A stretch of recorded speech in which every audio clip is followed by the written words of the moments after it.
Welcome to DNS news channel. నిన్న కోమారెడ్డి వెంకరెడ్డి గారు ఒక ప్రెస్ మీట్ పెట్టి సింగరేణి టెండర్ల గోల్ విషయంలో ఏదో వేల కోట్ల రూపాయలు గోల్మాల్ జరిగినాయి, వేల కోట్ల రూపాయలు స్కామ్ జరిగిందని ప్రతిపక్ష పార్టీలు చెప్తుందో దానిపై కోమారెడ్డి వెంకరెడ్డి గారు నిన్న ఒక ప్రకటన చేయడం జరిగింది. నిన్న ఏం చెప్పినా చూద్దాం. టెండర్లో స్కామ్ జరిగితే ఊరుకోం, కేంద్రం సింగరేణి బొగ్గు టెండర్లను రద్దు చేయలేదు, టెండర్ల రద్దుపై విచారణకు మేము సిద్ధం, కిషన్ రెడ్డి లేఖ రాస్తే దగ్గర నుండి జరిపిస్తా, నా సోదరుల కంపెనీలో నాకు సంబంధం లేదు, నాకు ఏ కంపెనీలోనూ వాటా లేదు, డబ్బులే కావాలనుకుంటే గతంలో మంత్రి పదవికి రాజీనామా ఎందుకు చేస్తాను, మున్సిపల్ ఎన్నికల్లో లబ్ధి కోసమే బీఆర్ఎస్ దుష్ప్రచారం. మంత్రి కోమరెడ్డి వెంకరెడ్డి ఆసక్తికర వ్యాఖ్యలు. తెలంగాణ ప్రభుత్వంలో ఇప్పుడు మంత్రిగా ఉన్నటువంటి కోమరెడ్డి వెంకరెడ్డి గారు నిన్న ప్రెస్ మీట్ పెట్టి ఒక సంచలనమైన ఆరోపణ చేయడం జరిగింది. సింగరేణి టెండర్లను కేంద్ర ప్రభుత్వం రద్దు చేయలేదని చెప్పడం జరిగింది.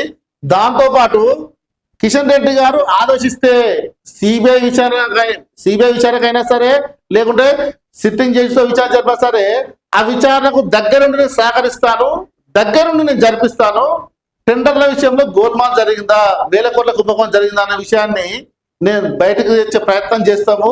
అంతేకాకుండా 2014 నుంచి ఇప్పటి వరకు కూడా జరిగినటువంటి అన్ని టెండర్లను కూడా సిట్టింగ్ జడ్జితో కానీ సిబిఐతో కానీ విచారణ చేయాలని కోమరెడ్డి వెంకరెడ్డి గారు చెప్పడం జరుగుతుంది.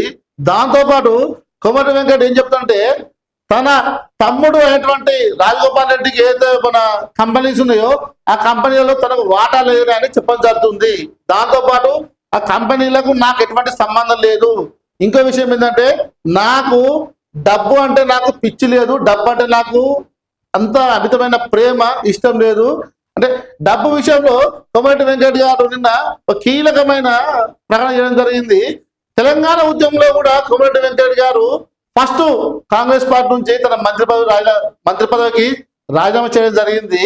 దాంతోపాటు తెలంగాణలో కానీ అటు నల్గొండలో కానీ నిరాహార దీక్షలు చేయడం జరిగింది.